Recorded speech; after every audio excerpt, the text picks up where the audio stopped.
Barangay LS 97.1 Forever. Mga kwento ng pag-ibig, kwento ng pag-asa at mga kwento ng buhay dito sa Barangay Love Stories. Love Stories.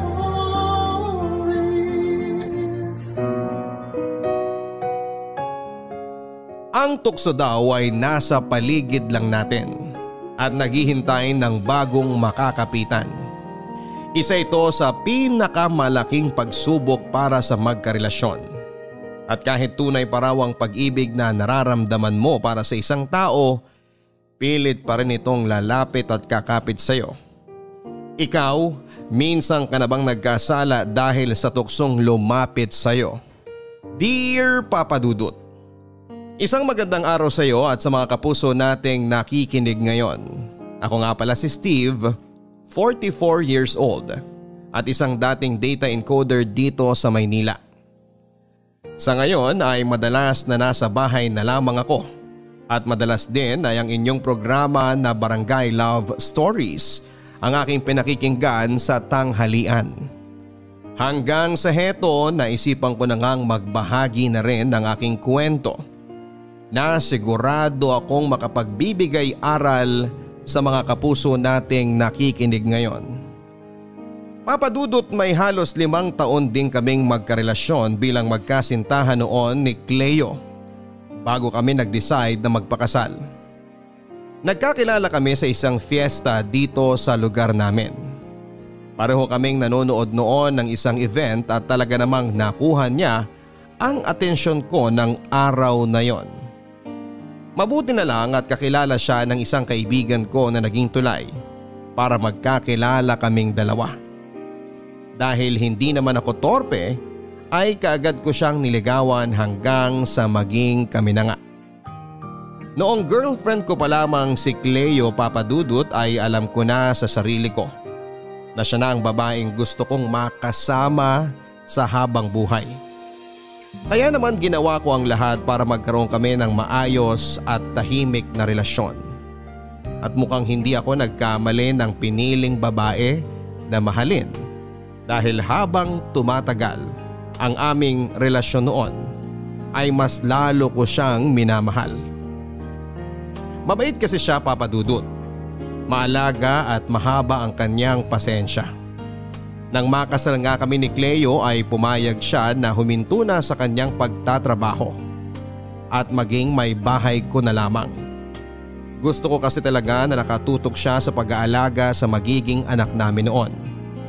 At sa loob nga ng 6 na taon naming pagsasama bilang mag-asawa ay biniyayaan kami ni Leo ng 3 magagandang anak na babae.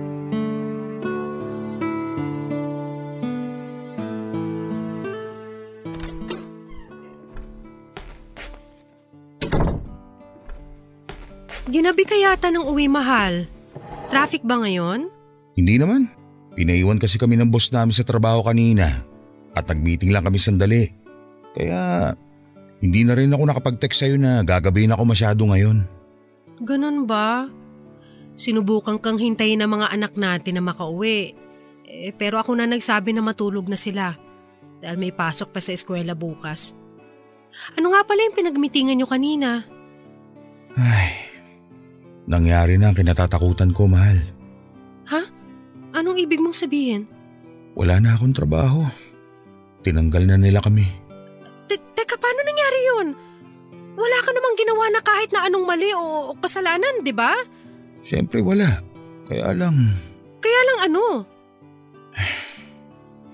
Naalala mo ba yung sinabi ko dati na kailangan manalo ng mayor na sinusuportahan natin? Oo, kaya lang hindi nangyari yun dahil masyadong malakas na naging kalaban niya. Teka, ano bang kinalaman niya sa pagkatanggal mo sa trabaho? Nangyari na nga kasi yung kinatatakutan namin sa opisina. Pinalitan ng bagong mayor ang lahat ng mga tao doon na mga bago niyang staff. At kami mga trabahador ng dating mayor, ang una nilang tinanggal. Pero hindi naman pwede mangyari yun. Sinubukan niyo na bang kausapin si mayor? O kaya ang ibang tao na mas mataas ang posisyon sa inyo? Oo, pero syempre, hindi kami hinarap ni mayor. At ang sabi lang sa amin ng ibang tauhan niya, Huwag na raw kami gumawa ng iba pang aksyon kung gusto namin makuha ng buo at maayos ang lahat ng naipon naming pera sa trabaho. So paano yan?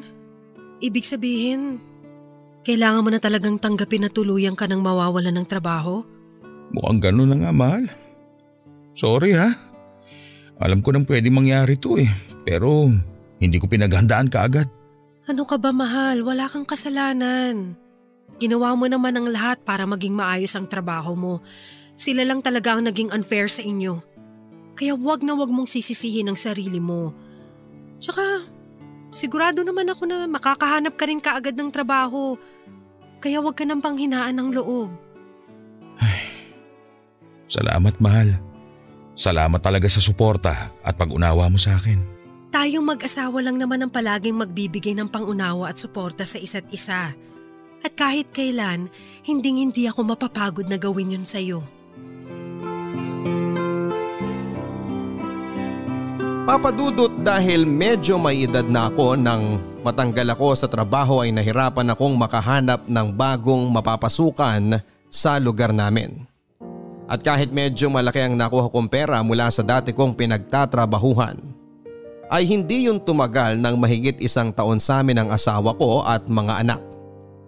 Hanggang sa unti-unti na nga rin naming nagalaw ang sariling ipon namin ni Cleo na dapat ay para sa pag-aaral ng mga anak namin.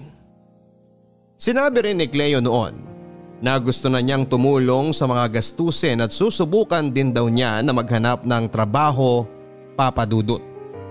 Kaya lang hindi ako pumayag dahil sa totoo lang ay medyo ma-pride din akong lalaki. Ayos lang naman sa akin kung magkakaroon ng trabaho ang asawa ko. Pero dapat ay mauna muna akong makahanap bago siya. Hindi ko hahayaang mangyari na habang nasa trabaho siya, ako naman ang nasa bahay lang at naghihintay sa kanyang pag-uwi kasama ang mga anak namin. Ayoko ng ganong klase ng setup, Papa Dudut. Ako ang lalaki.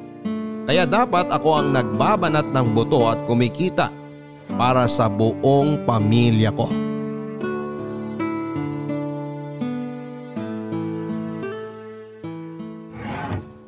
Nasaan na ba yung barangay clearance ko? Alam ko dito lang yung nilagay ni Cleo sa mga folder na to Dapat nandito lang talaga yun.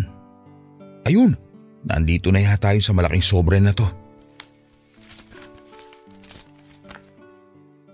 Teka, ano to? Resume at application form ni Cleo papuntang Middle East?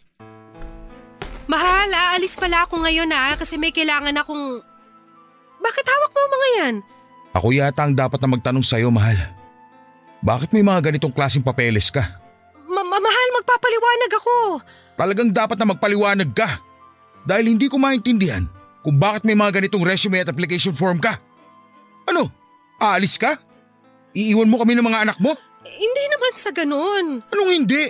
Eto na nga Halos kumpleto na ang mga requirements mo para makaalis ka. Tapos hanggang ngayon, hindi mo pa rin sinasabi sa akin ng tungkol dito. Dahil alam ko naman na hindi ka papayag kapag pinaalam ko sa iyong plano ko. So ano na palang bagong plano mo? Aalis ka na lang na walang paalam? Nagigising na lang kami ng isang umaga ng mga anak natin na wala ka na sa tabi namin? At wala na rin ang mga gamit mo dito sa bahay? Ganun ba? Ganun ba, Cleo? Makinig ka kasi muna sa akin, Steve. Para sa atin din naman tong ginagawa ko. Lumalaki na ang mga anak natin, pati na mga gastusin dito sa bahay pero… Pero wala pa rin akong trabaho hanggang ngayon. Pwede bang patapusin mo muna ako magsalita? Palagi kitang pinakikinggan sa gusto mong sabihin kaya sana naman ako muna magsalita sa pagkakataon na to. Pakinggan mo naman muna ako. Alam ko na mali talaga na tinago ko to sa'yo. Steve, matagal ko nang sinasabi sa'yo na niyayaya ako ng ate ko na magtrabaho sa ibang bansa kung nasan siya ngayon. Pero ayaw mo akong pakinggan at palaging umiinit ang ulo mo sa tuwing pag-uusapan natin to. Hanggang sa eto na nga, kinailangan ni ate ng makakasama sa trabaho niya kasi umuwi ng Pilipinas yung dating kasama niya ron. Steve, ayokong sayangin ang pagkakataon na to. Maliit lang ang magagastos ko rito pero malaking pera ang babalik sa atin. Pero paano ako? Kami ng mga anak mo. Matitiis mo bang iwan kami dito? Kung yun ang paraan para kahit paano guminhawa ang buhay natin, gagawin ko yun. Marami pa tayong dapat bayaran at mga gastusin dito, kasama ng bahay na to, kaya please, umayag ka na. Saglit lang naman ako mawawala eh. Isa pa, para sa atin din naman lahat ng to. Para sa atin ang mga anak natin.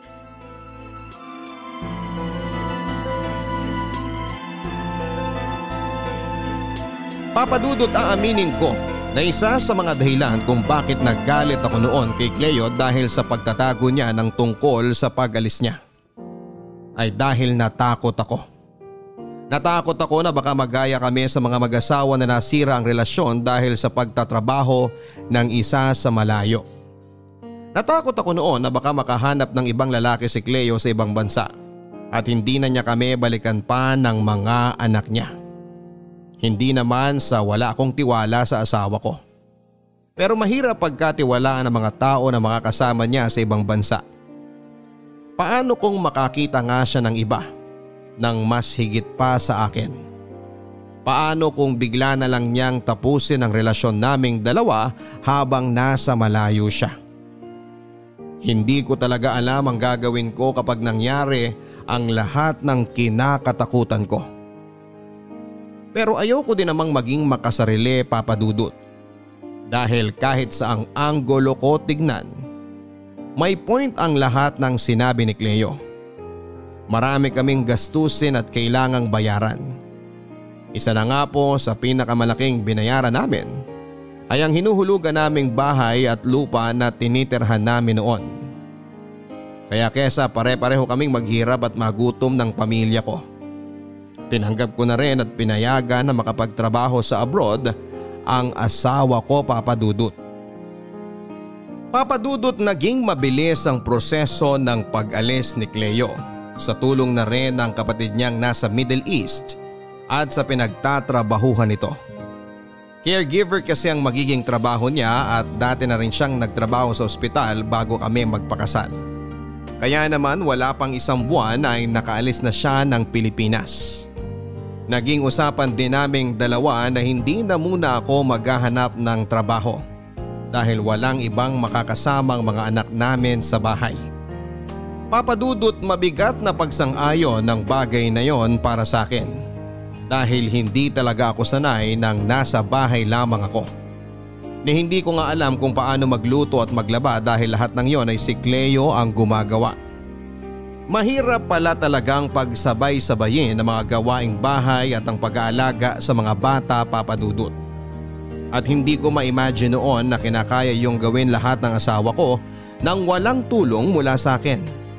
At kahit kailan din ng mga panahon na yon ay hindi ako nakarinig ng kahit na anong reklamo mula sa kanya. Papa Dudut, kung naging madali ang proseso ng pag-alis niya, ay hindi naman ang proseso ng pagtanggap namin ng mga anak ko na malalayo na si Cleo sa amin. Hindi pala kasi ganong kadali ang lahat, Papa Dudut.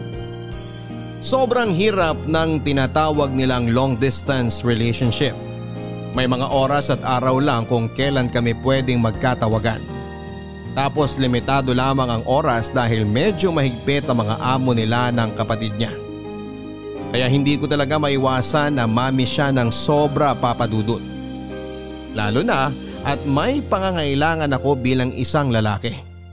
Pero syempre kinaya ko naman ang lahat dahil wala akong ibang pagpipilian. At kinaya naming lampasan ang unang taon ng aming long distance relationship. Good morning, mahal! Sorry, ngayon lang ulit ako nakapag-video call sa'yo. Ayos lang. Alam ko naman na mahigpit ang mga amo mo dyan sa trabaho ninyo, kaya naiintindihan ko yun. Ay, sinabi mo pa. Mabuti na lang talaga at kasama ko dito si ate, kung hindi, mas lalo akong ma-homesick at mahihirapan dito. Ikaw, mahal, kumusta kayo dyan ng mga bata? Maayos naman kami dito. Hindi ko nga lang sila magising para makausap mo ngayon dahil medyo maaga pa eh. Alam mo na, Sabado ngayon kaya gusto ko sana na makatulog sila ng mahaba-habang oras. Ang bait naman ng asawa ko. Ini-spoil ang mga anak namin. Anyway, mahal, ngayon nga pala darating yung kumare natin na ninang ni Sheena. Si Carla, yung pinsan ko na galing Mindoro. Naayos mo na ba yung isang kwarto natin dyan sa bahay na uupahan niya? Ngayon na nga pala yun, no? Pero huwag ka mag-alala. Naayos ko na nung isang araw pa. Wala rin problema sa 3 anak natin kung magsasama-sama muna sila sa isang kwarto. Lalo na at bumili ako ng bagong kutsyon nila. Naku, mabuti naman kung ganun. Mas malaki ang matitipid natin ngayon dahil makakatulong din yung ibabayad ni Carla na pang-upa dyan sa kwarto na tutuluyan niya sa bahay natin. Tao po? Steve? Mahal, may kumakatok sa pinto. Pagbubuksan ko lang ha. Sige, mahal. Ibababa ko na rin tong tawag kasi may gagawin pa ako dito. I love you! I love you too. Bye. Sino kaya itong bisita namin? Ang aga-aga naman.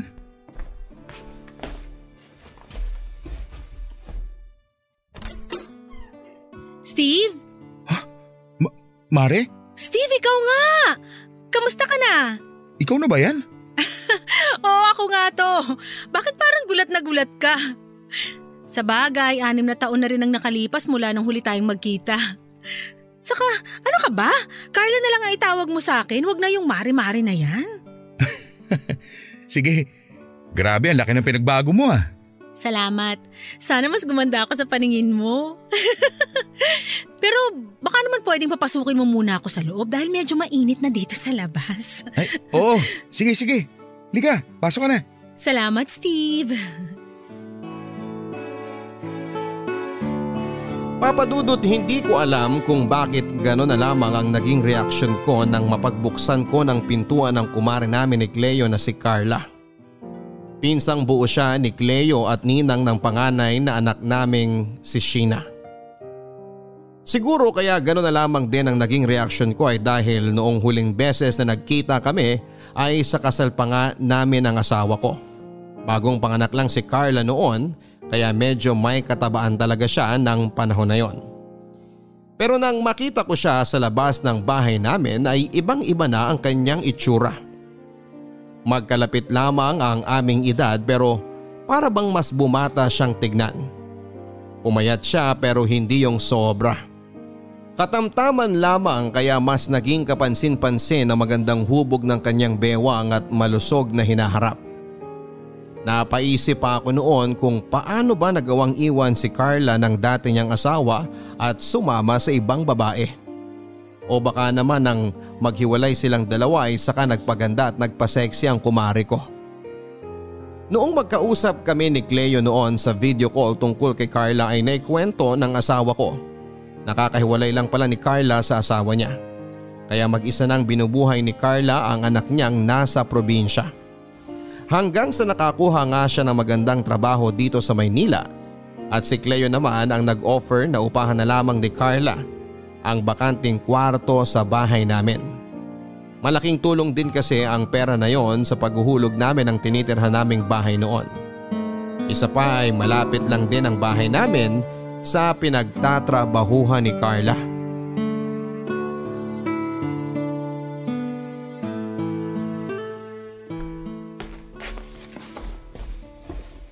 Tama na siguro tong 5 itlog para sa aming 5 na nandito sa bahay.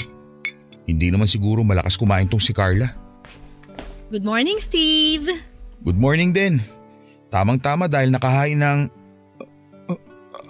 pagkain sa almusal natin. Bakit bigla ka na lang nauutal dyan? Hindi ka pa makatingin sa akin ng diretsyo. Sorry, nagulat lang ako kasi Kasi nakatapis lang ako ng tuwalya. Pasensya ka na ha. Ganito kasi talaga ako sa umaga. Lalabas ng kwarto ng nakatapis lang para pagkatapos magkape, diretso nang maligo sa banyo. Ito ba yung kape na para sa akin? Oo. Ang sarap nitong kape mo ha.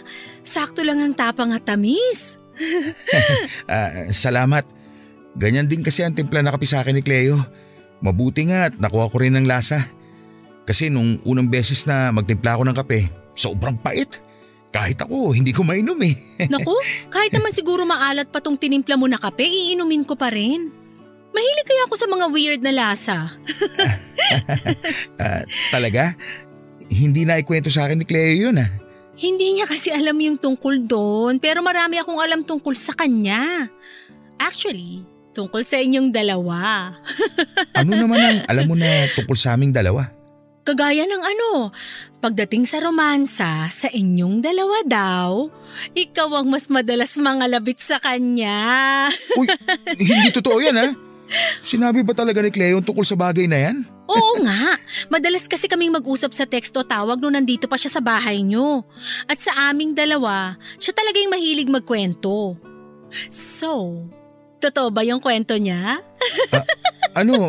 Siguro. Anong siguro? Oo, hindi lang naman ang sagot sa tanong ko? Oo na. Sige na, ako na ang mahilig talagang mga labit at mangulit sa gabi kay Cleo. Pero normal naman siguro yun dahil ako yung lalaki. Normal sa lalaki yun. Sus, hindi rin no, dahil sa aming dalawa ng dati kong asawa. Ako kaya yung mas mahilig mga labit sa kanya. Talaga? Oo, siya pa nga ang palaging sumusuko sa aming dalawa. Alam mo, mabuti pa siguro na gisingin ko na ang mga anak ko. Mahirap na kasi baka malate pa sila sa eskwelahan nila. Oo nga, gisingin mo na sila para makapag-almusal na sila. Mauna na rin ako sa kanilang maligo dahil maaga rin ang pasok ko ngayon sa trabaho. Salamat nga pala dito sa masarap mong kape. Maliligo muna ako at parang medyo nag-init na kagad ako nang dahil sa kape na tinimpla mo.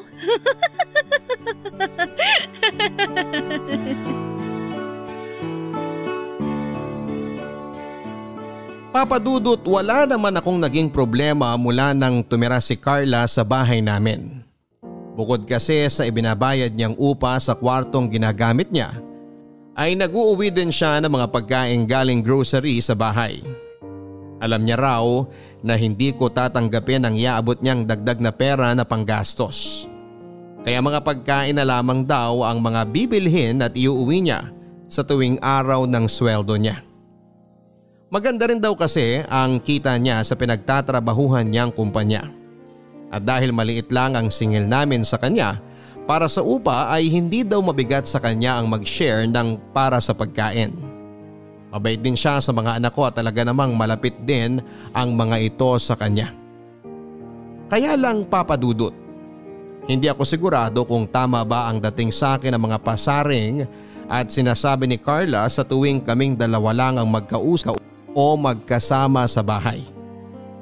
Parang palaging may ibig sabihin ng mga salitang binibitawan niya ng pabiro. At aaminin ko na noong mga araw na yon ay attracted na talaga ako sa kanya. Sa totoo lang kasi ay mas malakas ang dating niya kesa sa asawa kong si Cleo. Alam ko na masama ang ipagkumpara ang dalawang tao pero pagdating talaga sa katawan at itsura ay masasabi ko na napag-iwan na si Cleo. Kung dati ay balingkinita ng kanyang katawan, nawala na ang magandang hubog noon at napalitan ng 3 patong na bilbil. Pati na ang mga braso at binti niya ay pumuputok na rin halos sa taba. Hindi na nga rin siya nagsusuklay noon kapag magkasama kami sa bahay. Ganun pa man ay masasabi ko na maganda pa rin ang kanyang mukha. Kahit tumaba siya at medyo napabayaan ang kanyang sarili. Pero iba kasi talaga si Carla, Papa Dudut. Hindi lang siya gumanda kung hindi sumeksi pa talaga. Hindi halata ang wrinkles sa kanyang mukha, hindi kagaya ng asawa ko. At hindi rin kababakasan ng bilbil ang kanyang katawan sa tuwing nakasuot siya ng leggings at medyo fitted na sando sa bahay. Papa Dudut, alam ko na mali talaga ang kung ano man itong atraksyon na nararamdaman ko para kay Carla. Pero hindi ko talaga mapigilan ang sarili ko. Pero hanggang pasimpleng tingin lang naman ang ginagawa ko sa kanya. Noon kapag nag-e-exercise siya sa loob ng bahay namin, ay mga nakaw na sulyap lang dahil ayokong mahalata niya na medyo naaakit niya talaga ako sa mga ginagawa niya. Papa Dudut, naging maayos naman ang lahat sa unang taon ng pagtira ni Carla sa bahay namin. Mabuti naman kasi siyang makisama sa akin at sa mga anak ko. Hindi rin siya nahuhuli sa bayad sa upa at naging madalas pa ang pag-uwi niya ng mga pagkain sa bahay. Kapag wala rin siyang pasok sa trabaho ay siya ang nagpipresenta na magluto ng mga kakainin namin. Papa Dudut, nagpapasalamat pa nga ako noon at may isang Carla ako na nakakasama sa bahay. Kahit paano kasi ay may tumatayong nanay-nanayan sa bahay at pabor ito para sa mga anak kong puro babae. Lalo na sa panganay kong si Sheena na noon ay malapit ng mag-10 taong gulang. Alam ko naman kasi na kailangan pa rin ang nanay ng mga anak ko habang lumalaki sila. At dahil kay Carla ay pansamantalang napapawi ang pangungulila nila sa pagkakaroon ng isang nanay. Ganon pa man, Papa Dudut, ay hindi naman napawi ang pangungulila ko sa asawa ko. Lalo na nang malaman ko na nag-extend ng 1 taon ng kontrata ni Cleo sa Middle East. Nalaman ko yon nang minsang tumawag siya sa akin para sabihin ang tungkol sa bagay na yon. Dinoble daw kasi ng kanilang amo ang sweldo niya para lamang pumayag siya at nanghihinayang daw siya sa kikitain niya. Nangako naman siya, Papa Dudut, na 1 taon na lamang daw talaga at uuwi na siya ng Pilipinas. Sobrang sama ng loob ko noon, Papa Dudut. Ang dating kasi sa akin ng ginawa niya ay parang hindi niya man lang ako nami-miss. Na parang ayos lang sa kanya kahit matagal kaming magkalayo. Kaya nga kesa awayin ko pa siya sa video call na yon ay binabaan ko na lamang siya ng tawag. Sinubukan niya pa akong kontakin sa cellphone ko pero hindi ko na rin sinagot pa. Ayoko na muna kasi siyang kausapin noon dahil alam ko na lalaki lamang ang away sa pagitan naming dalawa. O Steve, bakit ka naman nagsosolo ng inom dyan? Ikaw pala yan, Carla. Akala ko nagising ang isa sa mga anak ko eh. Kanina pa sila tulog. Doon kasi ako galing sa kwarto nila. Yun kasing bunso mo, nagpapa-baby. At gusto na basahan ko muna siya ng kwento hanggang sa makatulog siya. Ayun, tatlo-tatlo silang nakikinig sa akin hanggang sa makatulog na nga sila. Talaga? Salamat ha. Para sa mga ginagawa mo sa anak namin ni Cleo. Ikaw na nga ang nangungupahan dito sa amin at palagi kang may dalang pasalubong para sa mga bata. Tapos ayan, nagpapakananay ka pa sa kanila. Wala yun. Gusto ko rin naman tong ginagawa ko sa mga bata. Paraan ko na rin kasi to para hindi ko masyadong mamiss ang mga anak ko na nasa probinsya. Mabalik ako sa tanong ko. Bakit nga pala nagsosolo ka dito ng inom? Medyo nagkatampuan kasi kami ng pinsan mo eh. Nag-extend kasi siya ng 1 pang taon na kontrata dun sa trabaho niya. Ang usapan namin, 2 taon lang siya malalayo sa amin ng mga anak niya. Alam ko naman na medyo maliit pa lang naiipon namin mula na magtrabaho siya sa Middle East. Pero ayoko na kasi sanang mas tumagal pa ang paglayo niya sa amin eh. Ano ba kasi ang dahilan at ayaw mo talaga na umalis siya? Bago kasi umalis si Cleo, nakwento niya sa akin na pinagtalunan niyo din daw ang desisyon niya na magtrabaho abroad. Malaki naman ang kita doon kumpara dito. Kaya siguro mas okay na kung hayaan mo na lang siya na mag-extend pa siya ng 1 taon. Mabilis lang naman ang panahon. Hindi mo kasi naiintindihan eh. Pareho kayo ni Cleo. Bukod sa takot na nararamdaman ko na baka maagaw siya sa akin ng iba, may pangangailangan din naman ako bilang asawa niya. Hindi niya naisip yun eh. Oh, bakit mo ko tinatawanan? Seryoso ako sa mga sinasabi ko. Paano? Parehas tayo ng problema.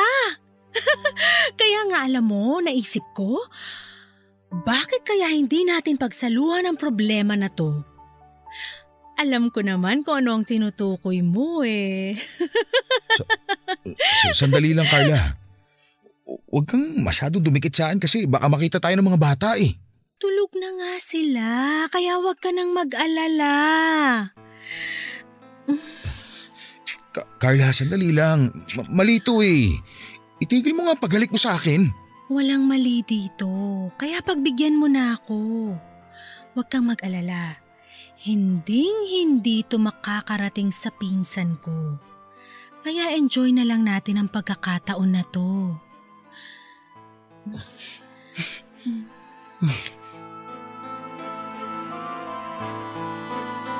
Papadudod sa maniwala kayo at sa hindi ay sinubukan kong pigilan ang mainit na eksenang pwedeng mamagitan sa amin noon ni Carla.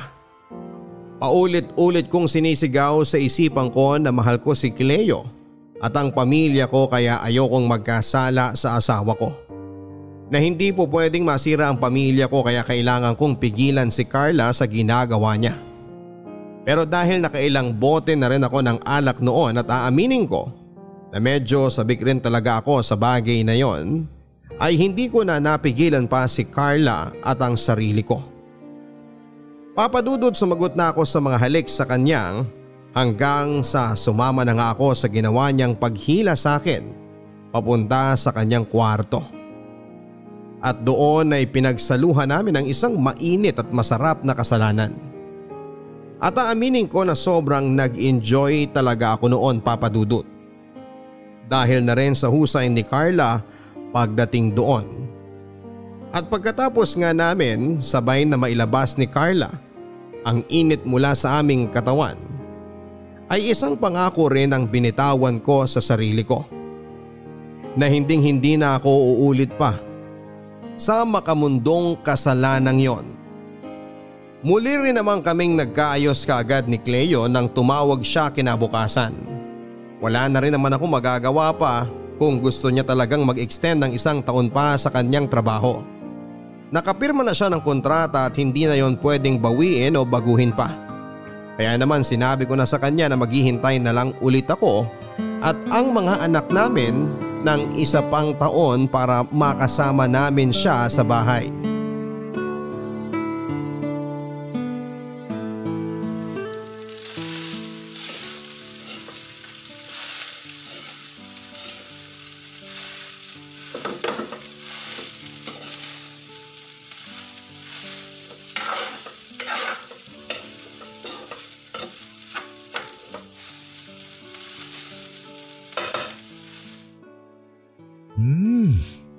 Ayos na ang lasa nitong fried rice ko.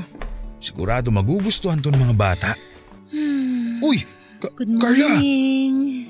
Oh, bakit parang nakakita ka ng multo? Saka nasa na ang good morning kiss ko? Huwag ka mag-alala, hindi ako bad breath sa umaga.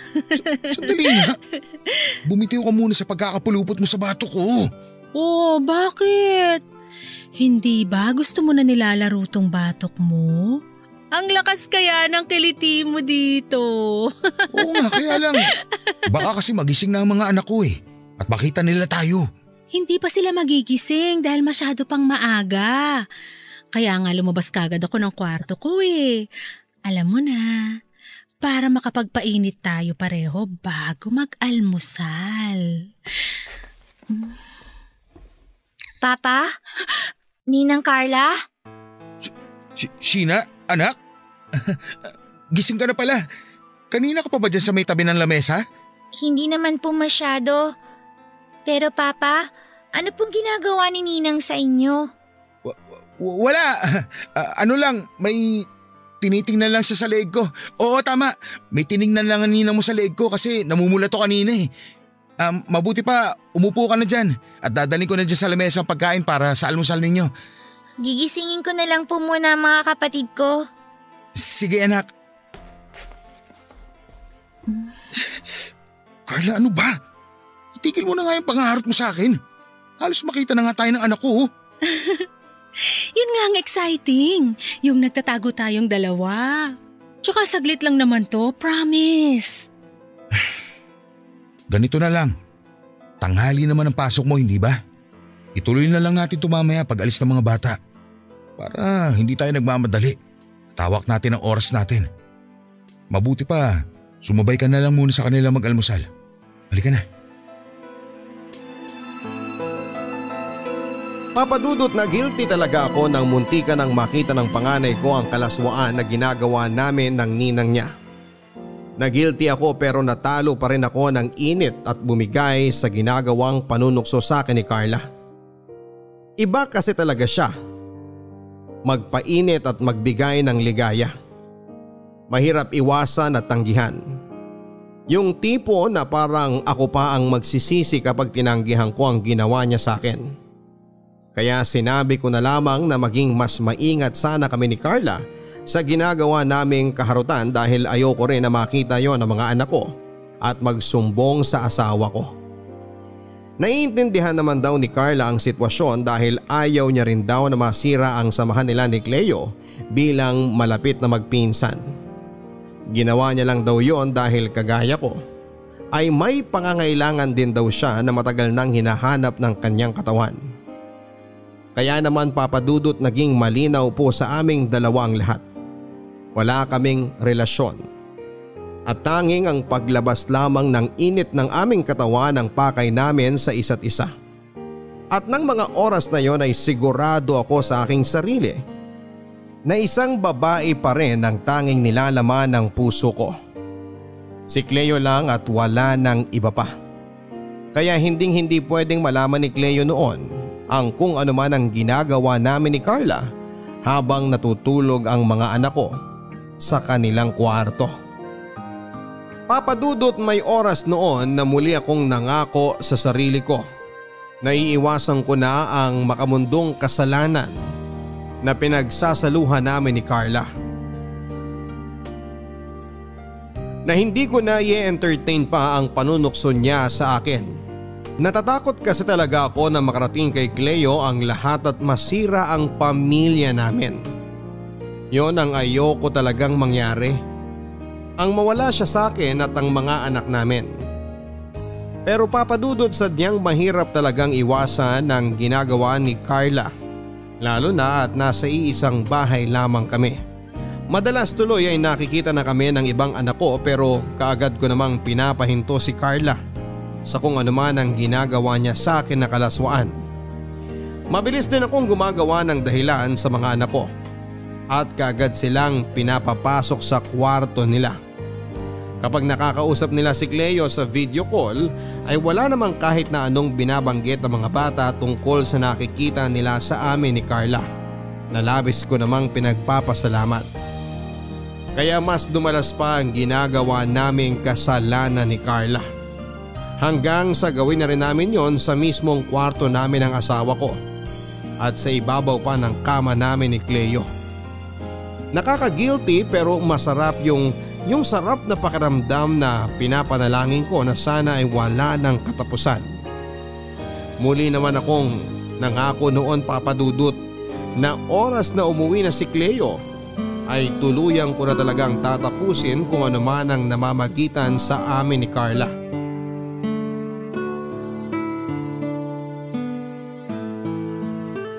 Steve, mamaya mo natapusin yung pagliligpit mo.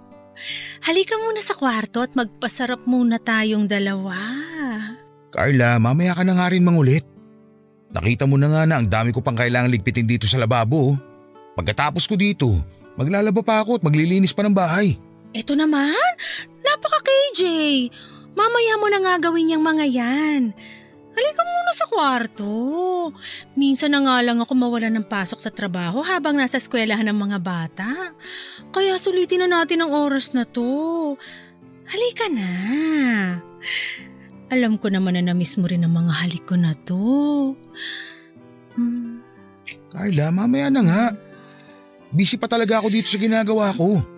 Ako na nga lang muna trabahuin mo, mamaya na yan. Ipapasok ko na ang kamay ko sa shorts mo, ha? Uy!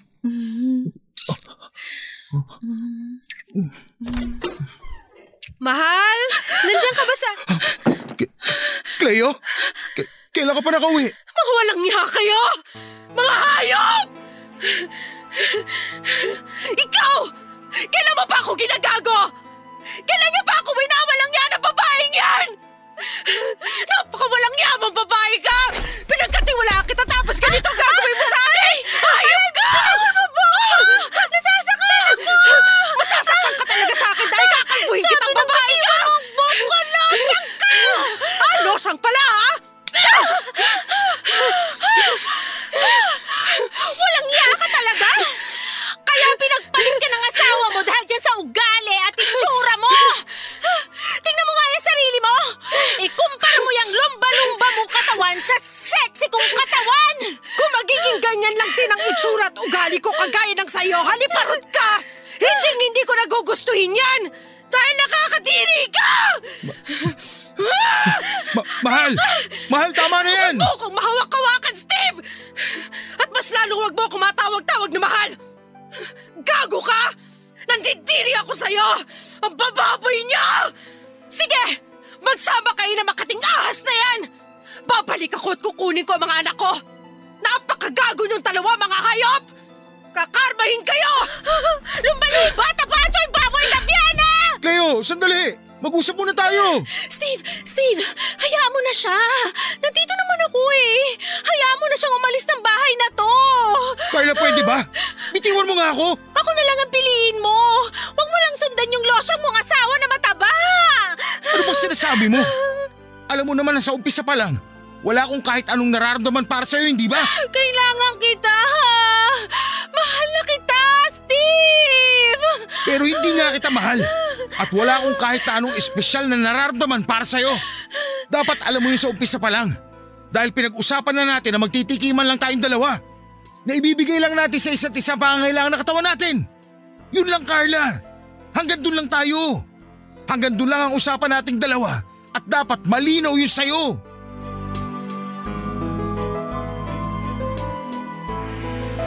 Papa Dudut, hindi kaagad bumitaw si Carla sa pagkakahawak niya sa braso ko. Habang pilit na nakikiusap na siya na lang ang piliin at mahalin ko. Noong una ay medyo nagulat pa ako nang sabihin niyang may nararamdaman na siya para sa akin. Dahil ang buong akala ko ay pareho kami ng pagkakaintindi na walang kahit na anumang pwedeng ma-involve na feeling sa ginagawa namin. Na puro pagpapasarap lang ang pakay namin sa isa't isa. Kaya nga paulit-ulit ko siyang sinasabihan na mag-ingat kami sa kalokohan na ginagawa naming dalawa. Pero wala pala talagang mabahong lihim na hindi nabubunyag. Hindi ko na rin kaagad nasundan pa noon si Cleo dahil nakasakay na siya ng tricycle, dala ang maleta niya, Papa Dudut. Wala akong ideya na uuwi siya noon sa bahay namin. Kaya sobrang laki ng naging pagsisisi ko nang maabutan niya kami sa ganong eksena ni Carla. Yon talaga ang pinakakinakatakutan ko na mangyari sa lahat.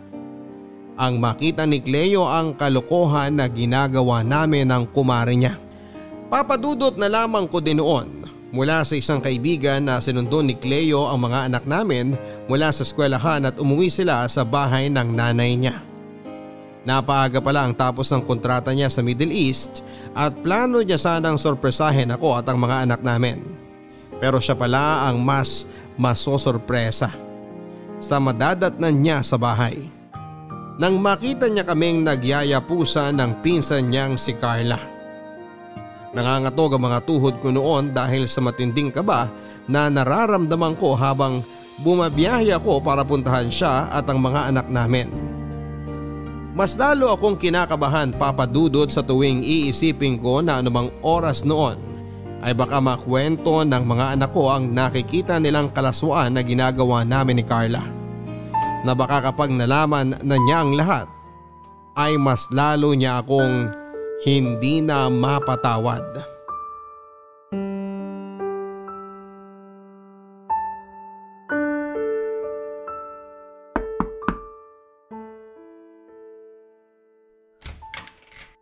Papa, kayo po pala. Sheena, anak? Nandyan ba ang mama mo? Kakausapin ko lang siya. Pakitawag mo naman siya. Opo, nandito po siya pero galit na galit po siya sa inyo, Papa. Anak, sorry ah. Sorry sa naging kasalanan ko sa inyo. Papa, bakit po kayo umiiyak? Anong ginagawa mo rito? Bitiwan mo ang anak ko, wag mo siyang yakapin.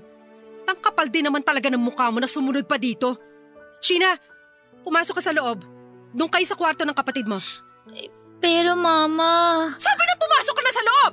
Huwag na matigas ang ulo mo! Sige po. Cleo, please. Pumunta ako dito para magpaliwanag. Painggan mo muna ako. Ano ba bang kailangan mong sabihin at ipaliwanag? Yung lahat ng kababuyan at katarantaduhan na ginawa ninyo ni Carla? Cleo, I'm sorry. Sorry para saan? Steve, pinagkatiwalaan kita. Pinagkatiwalaan ko kayong dalawa. Ako na nga yun nagpapakahirap magtrabaho sa abroad tapos ano? Ito pa igaganti mo sa akin? Inaamin ko naman eh. Naging mahina talaga ako dahil lalaki ako. At alam mo na bilang isang lalaki, meron akong pangangailangan. Lechang pangangailangan yan! Sa tingin mo ba ako hindi nangailangan? Tao lang din ako. Pero ang kaibahan natin, tiniis ko lahat. Kasi iniisip ko kayo ng mga anak natin. Ang gago mo, Steve! Sa maniwala ka't sa hindi, si Carla ang lumapit sa akin. Pinilit ko naman siyang iwasan eh. Kaya lang nangati ka rin. Idadahilan mo pa talaga na siya ang lumapit-lapit sa'yo? Ang sabihin mo, pareho lang kayong Makati ng Carla na yon. Ang kapal din naman talaga ng mukha niyong dalawa. Ang bababoy niyo. Wala kayong pakialam kahit nakikita ng mga batang ginagawa niyong dalawa. Hindi totoo yan. Anong hindi? Palalabasin mo pa na sinungaling ang mga anak natin? Lalo na si Sheena na ilang beses kayong nakita na nagkukulong sa kwarto natin. Sa kwarto pa talaga nating mag-asawa. Anong klaseng mga tao kayo? Pinapakita niyo talaga mga kababuhay niyo sa mga bata, Steve! 3 ang anak natin! 3 babae! Cleo, sorry. Sorry talaga. Patawarin mo ako. Alam ko naman na nagkasala ako eh. Gagawin kong lahat para mapatawad mo ako. Magbabago na ako. Hindi ko na uulitin yun. Please, Cleo. Hindi ko na alam ang gagawin ko sa buhay ko kapag nawala kayo sa akin ng mga anak natin. Dapat inisip mo yan bago ka gumawa ng kalokohan. Dahil ako, wala akong ibang ginawa at inisip noon kundi ang mapabuti ang buhay ng pamilya natin. Alam ko naman na ayaw mong umalis ako at magtrabaho sa malayo. Pero para sa atin din naman to, Steve. Para sa mga anak natin. Tiniis ko lahat ng pagpapahirap sa akin sa trabaho. Tapos makikita ko, nagpapakasarap ka lang pala sa ibang babae. Sorry din, Steve, pero hindi na kita mapapatawad pa. Hindi na kailanman. Kaya wag mo na sasayangin ang oras mo na bumalik-balik pa rito dahil hindi na kami babalik ng mga anak mo sa bahay na yon na paulit-ulit ninyong binaboy ni Carla! Papadudot kahit na ilang beses pa akong lumuhod at magmakaawa kay Cleo ng araw na yon, ay hindi niya tinanggap ang paghingi ko ng tawad. Bumalik-balik ako sa bahay nila pero hindi niya na ako hinarap pa. Tanging ang nanay na lamang niya ang nakipag-usap sa akin para sabihin na ayaw na akong makita pa ni Cleo. Dahil sa sama ng loob ko noon, Papadudot, ay nagpakalunod ako sa alak bago muling bumalik sa kanila. Sumigaw ako ng sumigaw, umiyak at nagwala sa labas ng bahay nila habang nakikiusap na sana ay harapin ako ng asawa ko. Lumabas noon si Cleo pero pilit lang akong pinagtabuyan. Hanggang sa ipabarangay na ako ng mga kapitbahay nila dahil daw sa ingay na ginagawa ko sa lugar nila. Nang bumalik ako sa bahay namin ay naabutan ko noon si Carla at naghihintay sa akin. Siya naman ang pilit kong pinapaalis sa bahay at buhay ko. Itinatako sa isipan ko na kailanman ay hindi darating ang araw na pipiliin ko siya dahil si Cleo lamang ang mahal ko at ang mga anak namin. Sinabi ni Carla noon na pwede naman daw siyang maghintay na mahalin ko rin siya. Pero dumating po ako sa punto na sobrang galit ko sa kanya at sa sarili ko ay napagbuhatan ko na siya ng kamay dahil na rin sa pangungulit niya. Doon ay parang nagising siya at galit na sinabi sa akin na bagay lamang daw ang ginawang pag-iwan sa akin ng asawa ko. Dahil wala daw talaga akong kwentang lalaki at walang isang salita. Kinuha na niya ang lahat ng mga gamit niya at umalis na siya ng bahay. Mula noon ay wala na akong kahit na ano pang narinig na tungkol sa kanya. Sobra-sobra po ang pagsisisi ko noon, Papadudot, para sa naging katangahan at karupukan ko. Sinayang ko ang magandang relasyon namin ng asawa ko pati na ang mga pangarap namin para sa pamilya ko. Inisip ko noon na sana ay nagpakatatag ako at umiwas sa lahat ng tukso. dapat ay iningatan ko ang tiwalang ibinigay niya sa akin. Dahil yun na lamang naman ang pwede kong isukli sa lahat ng pagtatrabaho, pagsusumikap at pagsasakripisyo ni Cleo para sa amin ng mga anak namin. Yun lang ang pwede kong ibigay sa kanya sa oras na bumalik siya noon pagkatapos ng ilang taon na pagtatrabaho niya sa malayo. Pero ganun po talaga siguro ang buhay, Papa Dudut. May mga bagay tayo na nagagawa na sobra-sobra nating pinagsisisihan. Lalo na kung hindi na tayo nabigyan pa ng pangalawang pagkakataon. Papa Dudut, ngayon po ay 2 taon na kaming magkahiwalay ng asawa ko. Hindi man sa papel pero hindi niya na po ako itinuring pa na asawa niya. Labag man sa loob ay pumayag na rin ako na ibenta ang bahay na malapit na sana naming matapos na hulugan. Pati na rin ang ilang mga gamit doon. Pinaghatian namin ang pera ng lahat ng pinagbentahan at nagkasundo na rin na hindi na kami muli pang magsasama bilang mag-asawa. Kaya naman dumadalaw-dalaw na lang ako sa mga anak ko para makita sila. Nakikitira na lamang ako ngayon sa isang kamag-anak at pumapasada ng tricycle para magkaroon ng sariling pera. Papa Dudut, aaminin ko na minsan ding pumasok sa isipan ko noon na tapusin na lamang ang buhay ko dahil sa mga nangyari sa akin. Pero mas malaki po ang takot ko sa pwedeng maging parusa sa akin ng Diyos kung sakali mang gawin ko yon. Kaya ngayon ay nagpapakatatag na lamang ako. At hindi man para kay Cleo dahil mukha talagang wala ng pag-asa na mapatawad niya ako. Yun ay para na lamang sa mga anak naming 2. Pilit pa rin akong lumalaban sa buhay, Papa Dudut. Lalaban ako hanggang meron akong 3 anak na kinakapitan at pinagkukunan ng lakas ng loob para mabuhay. Hanggang dito na lamang po ang aking sulat, ang inyong forever ka-barangay at kapuso, Steve. Mga kwento ng pag-ibig, kwento ng pag-asa at mga kwento ng buhay dito sa Barangay Love Stories. Forever